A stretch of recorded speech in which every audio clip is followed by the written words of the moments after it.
Assalamualaikum warahmatullahi wabarakatuh. Kami dari kelompok 1, di sini kami akan mewawancarai Bapak Profesor Dr. Haji Rehani, MED, PhD. Baiklah, di sini kita akan pergi ke kediaman Bapak tersebut, Bapak Rehani tersebut. Assalamualaikum Bapak. Baik Pak, kami dari mahasiswi Universitas Muhammadiyah Riau. Di sini kami akan mewawancarai Bapak. Pertama-tama dengan saya Ali Novira, dengan teman saya Dea Sulani Pak. Saya Rara Dindoreski Pak. Saya Mbak Lisis Mukitri Pak. Baik Bapak, kami dari Prodi Keperawatan Bapak, maaf Pak, jurusan FMIPA dan Kesehatan, Prodi Keperawatan. Sebelum itu Pak, boleh Bapak perkenalkan diri dulu Bapak? Ya, saya Nura Rehani, saya profesor di UIN, ya, di UIN Suskarya, Fakultas Tarbiyah. Baik Pak, sebelum kita akan bertanya Pak, boleh nggak Pak ceritakan pengalaman Bapak selama berpendidikan di universitas di luar negeri Bapak, biar kami juga tahu tentang Bapak kan. Kami pengen tahu juga gimana Bapak berjuang gitu, mengabdi di luar negeri untuk mengambil gelar. Kalau kami boleh tahu Bapak, bisa diceritakan sedikit kalau boleh. Saya nggak pernah ngambil gelar, nggak boleh diambil gitu aja. Iya, pasti. Iya juga. Iya kan? Semua Ya, belajar. tapi saya tahun 99 itu S2 di Australia di Universitas Melbourne. Ya. Australia ambil S2, mata kuliahnya, jurusannya itu kurikulum studies, jadi studi tentang kurikulum. Kemudian 2001 saya selesai, lalu balik sana lagi ke Australia untuk kuliah di universitas yang sama, tapi jurusannya beda. Jurusannya tentang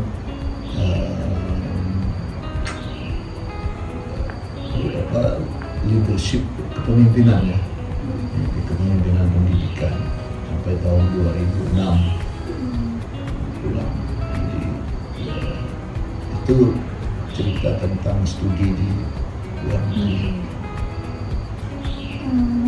Selama Bapak kuliah di luar negeri maupun di dalam negeri, Pak, ada nggak Bapak merasa jenuh, depresi dalam ngelakuin hal di lingkungan kuliah, kayak merasa capek gitu Pak? Kan sekarang lagi maraknya tuh mahasiswa tuh kayak capek dalam kuliah, kadang ada yang bunuh diri juga Pak. Gimana caranya semangat aja Pak? Semangat. Capek ya pasti, kalau Iya, manusia pasti. pasti capek gitu kan. Kerja apapun ya, tidak hanya kuliah, orang mengerjakan aktivitas, bahkan yang tidak kerja pun orang tidur aja kebanyakan capek gitu. Capek itu pasti ada. Membangun semangat gitu Pak. Membangun semangat, dinikmati aja. Jadi kalau kuliah itu belajar untuk menikmati prosesnya itu kan, bahwa ada tantangan, ada beban kerja yang mungkin berat gitu ya, itu biasa. Cuman prinsipnya itu kalau orang lain bisa, kenapa saya tidak? Jangan, kita harus bisa ada manajemennya, manajemen stres itu seperti apa. Kalau sudah terasa berat, stop dulu, ambil hiburan, misalnya ngobrol dengan kawan-kawan gitu kan, ambil ngopi atau sambil olahraga gitu.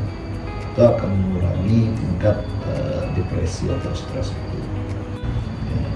Jadi punya kawan untuk kita, atau orang sekarang hangout gitu ya. Cuma jangan kebanyakan. Yang terjadi sekarang itu mahasiswa sekarang, saya lihat itu kebanyakan hangout itu. Nah, dikit-dikit stres, belajar sedikit suruh baca satu halaman aja stres katanya kan, karena nggak terbiasa dengan dengan tantangan. Jadi bukan itu yang membuat kemudian ya mahasiswa sekarang itu gampang stres. Jadi ketika ada dosen ngasih tugas yang lebih berat sedikit aja udah stres gitu kan, karena nggak terbiasa. Sama ketika Anda misalnya di rumah dimanjain gitu kan, nyapu nggak bisa, ya beresin kasur nggak bisa gitu kan, terus sampai pesantren misalnya gitu. Nah itu pertama susah untuk menyelesaikan diri itu. Harus kerja sendiri gitu, nyuci baju sendiri, beresin tas, kamar dan sebagainya. Jadi kan Bapak ini dosen ya Pak. Ya. Jadi saya mau nanya nih Pak, sudah berapa banyak Bapak menjadi pembicara atau pengisi di seminar-seminar gitu Pak? Wah, nggak lupa saya gitu kan. Sudah banyak Masih kali ya banyak, Pak. Pak. Ya kadang kita diundang tidak sesuai dengan kapasitas kita gitu ya, tapi karena diminta juga gitu kan. Kadang-kadang bidang saya itu tentang pendidikan Islam dan pendidikan multikultural. Jadi saya banyak diundang di topik seperti itu.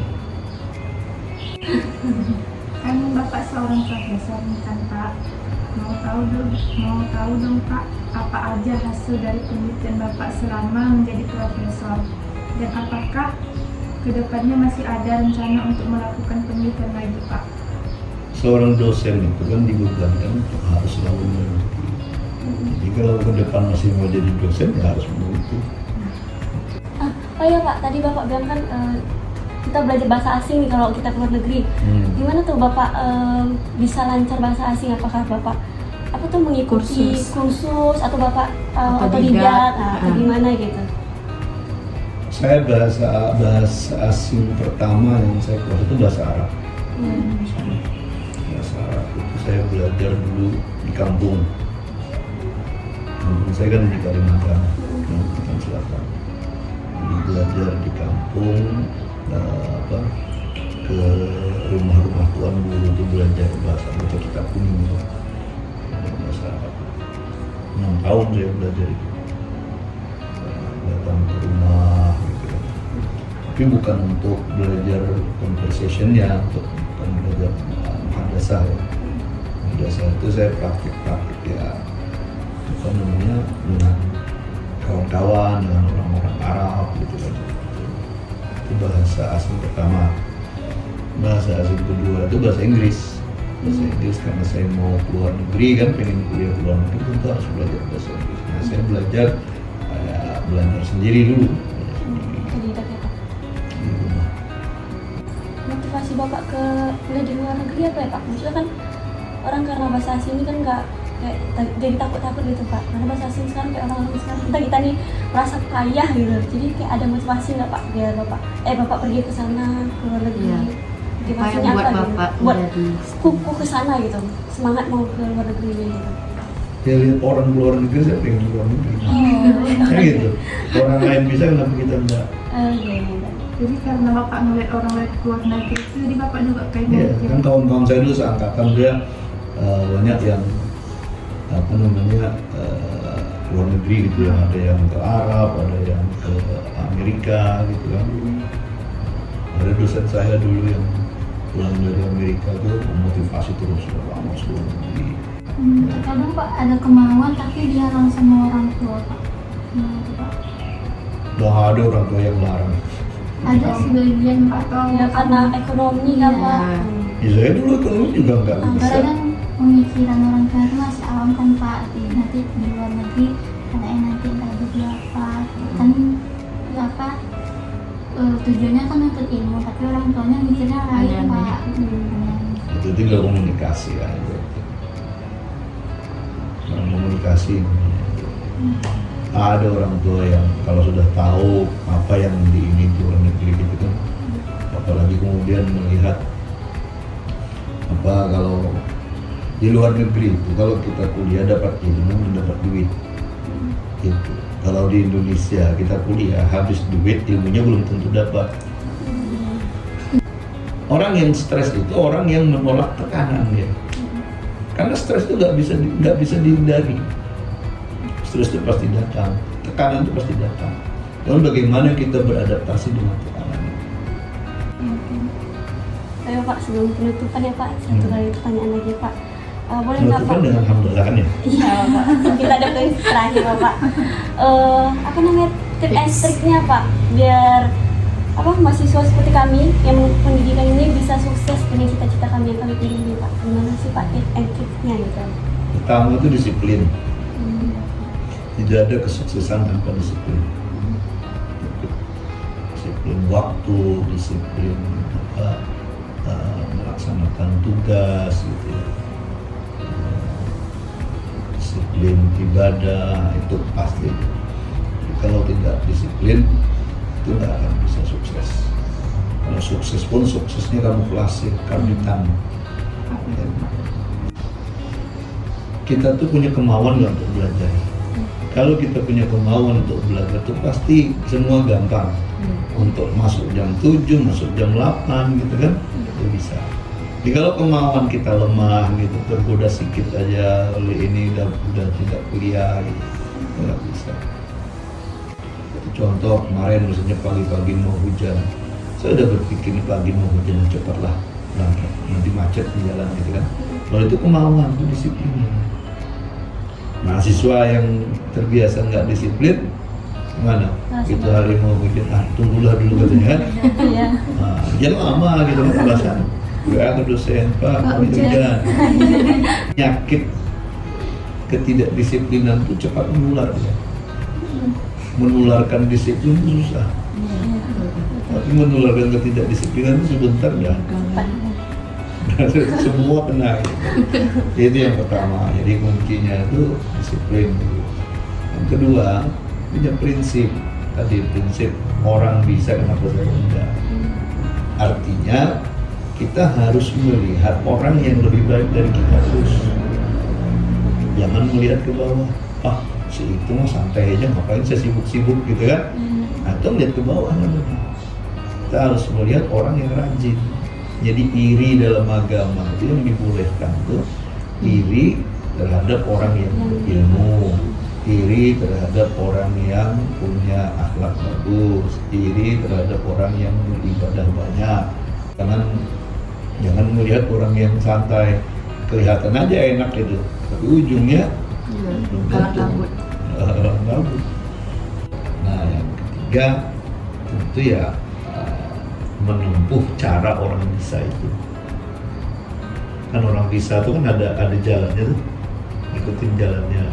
Ini jalan orang yang nggak bisa, ini jalan orang bisa. Kita ikut jalan yang mana? Orang yang bisa kan? Nah, bagaimana jalan orang yang bisa itu ya itu diikuti.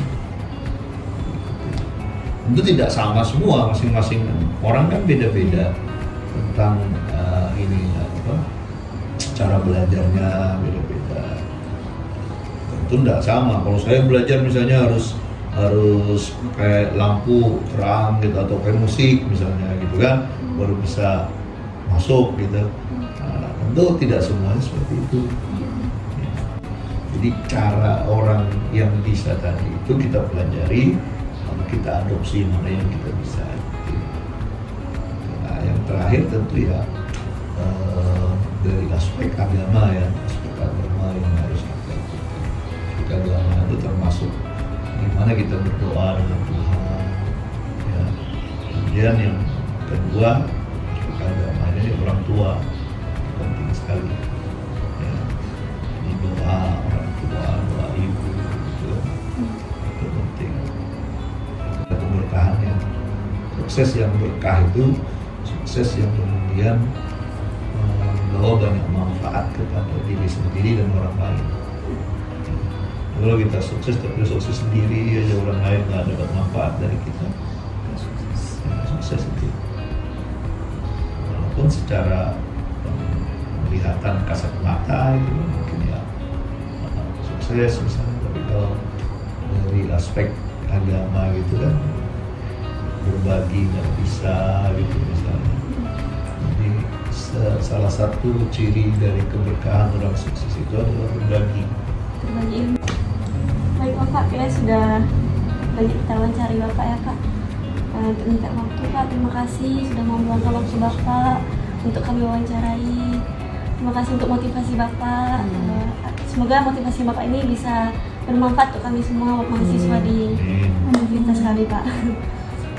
Sekian Bapak, kami pamit diri dulu Bapak.